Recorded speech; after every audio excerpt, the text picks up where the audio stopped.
Hi guys, welcome or welcome back to my channel, Everything Good About Life. In case you're new here, my name is Yudia, and today I bring you a new video on this Mommy Chronicles. So, lessons from my maternity. I know it's different for people, but some of the things I actually think are common. Yeah, so stay tuned to the end.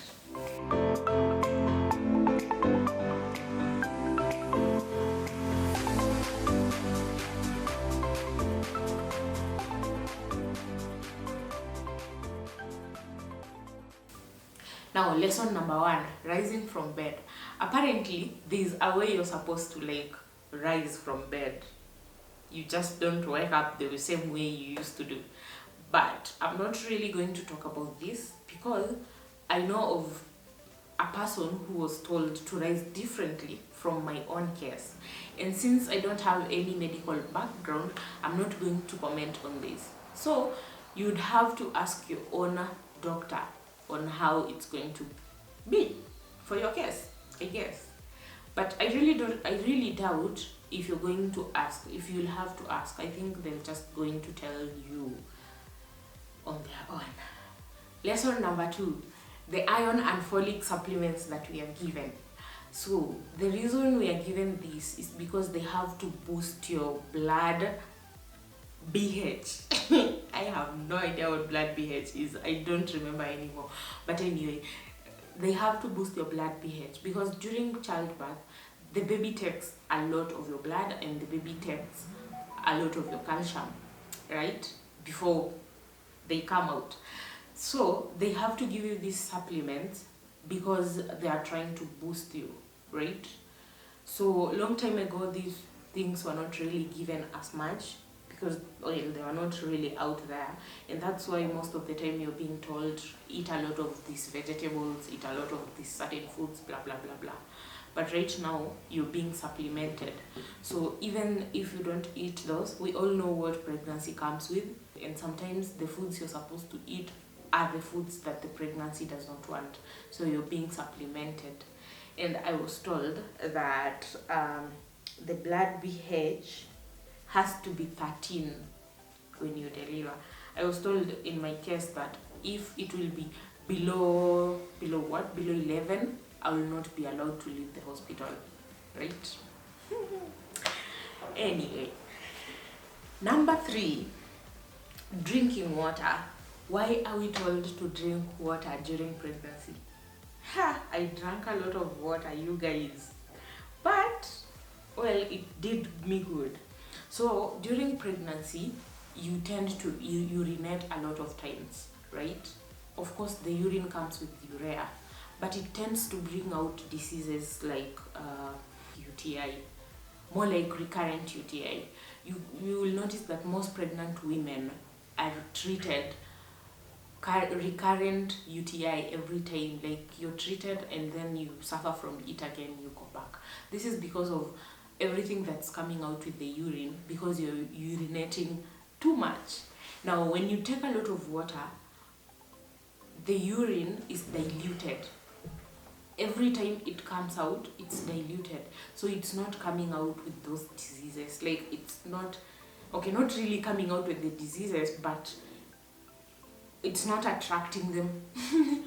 Okay, I lack the very terms I'm supposed to use, but you get me. The water helps you not to suffer, especially from UTI, which is the most common during pregnancy. Right. The next point number 4, abdominal pains.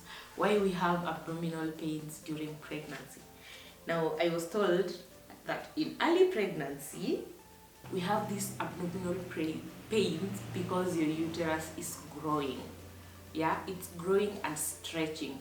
Now the pains are as a result of stretching. The way when it stretches, you feel some pains, like mild cramps or something. That's why we usually have these abdominal pains during early pregnancy. Well, number 5, I already feel like a doctor right now. Anyway, let me not be so weird. Number 5, sleeping on the right side. You guys, when I went to the hospital, I was asked which side I love sleeping on, and I actually really loved sleeping on my right side. And then I was told to stop sleeping on my right side and sleep on the left.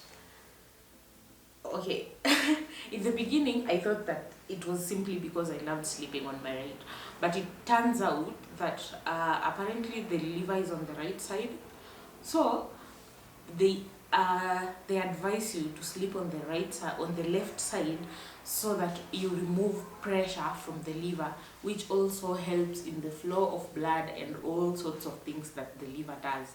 So in short, you're advised to sleep on the left more so that the liver will not feel pressure. Yeah, makes sense?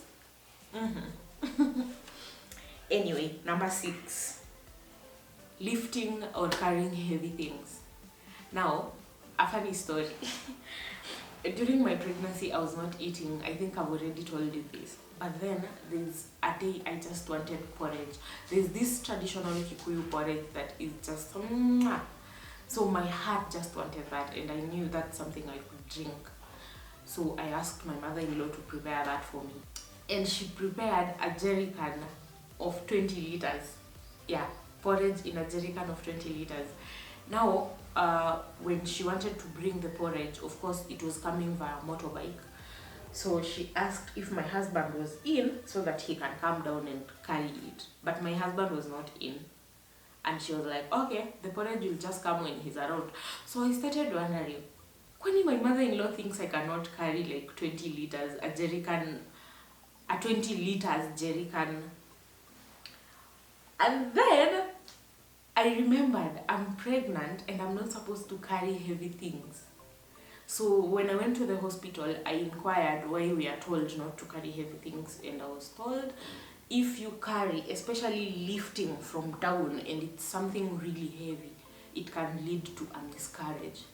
So guys, be careful, don't do heavy chores, don't lift heavy things while you're pregnant, because it might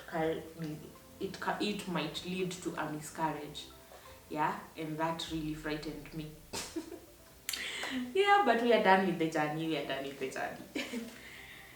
Number 7, swollen legs. So this happens to almost everyone who is pregnant. You have swollen legs. And there has been a story that when you put them in lukewarm water with salt, it reduces the swelling.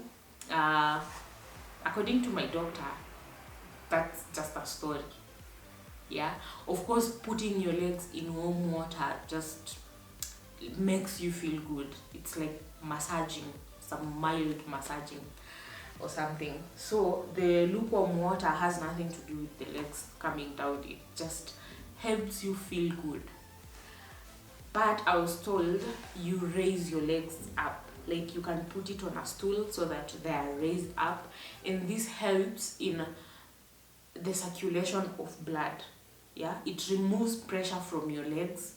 It helps in the circulation of blood, which makes the swelling go down, right? But you can still put them in warm water so that you feel good, and you are also seated down. So when you're putting them in the warm water, make sure you're not putting pressure on your legs. That one will also help you feel good and remove pressure from your legs. At a go. Yes. The next point, number 8. You can bond with your unborn baby. Yes. Now this was okay. Usually people think that it's only the mother who can bond with the baby because the baby is inside you. But apparently even the fathers can now bond with the babies while they're still in the tummy, which is a good thing. Yeah, at least they feel included in the process. Now this usually happens when the baby has already started moving, like the movement is happening. So I was advised that every time the baby moves, I ask my hubby to come and massage, feel the movement, even talk to the baby, because the baby can actually hear you talk. They can actually feel you. So when they come out and you talk to them, they actually realize that, I used to hear this voice while I was in the tummy, and my son is waking up, and he wakes up very violently, by the way. Because he has started moving. He usually moves and goes to an uncomfortable position, and now he just starts screaming. So thank God the video is coming to an end. But now, on the part of what to buy after and before delivery, basically the things that I used to use during my maternity days are the same things I'm using now after delivery, right? But what I will advise you to do is this: make sure among the clothes that you have bought, buy things with buttons at the front, right? Or you can buy things with low necks. Okay, something like this, I can actually like remove my breast from here, from the top. Don't buy pole necks, and don't buy things that your breast cannot come out from anywhere. You get what I say? Because most of the time when you're pregnant, you've added weight, and after pregnancy, because you're breastfeeding and eating a lot of foods, for most people you're going to still retain the same body, or even go fatter or something like that. Not many people go down.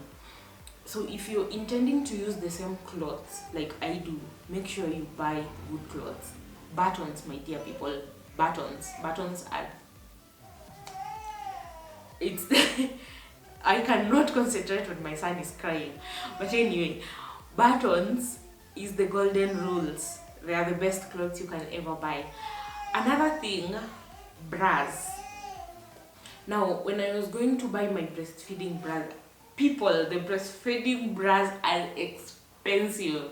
Yeah, I was told 1,200.